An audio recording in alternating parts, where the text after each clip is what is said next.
ज़िंदगी में आपको जिस चीज़ का सबसे ज़्यादा डर रहता है वो ये है कि आप अपनी ज़िंदगी ज़ाया कर रहे हैं। ये जो आपको एक ज़िंदगी मिलती है ये एक जादू की तरह है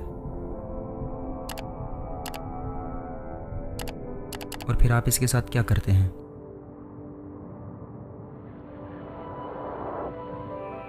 आप इसको ज़ाया कर देते हैं।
ये जो आपको एक ज़िंदगी मिलती है ये एक जादू की तरह है।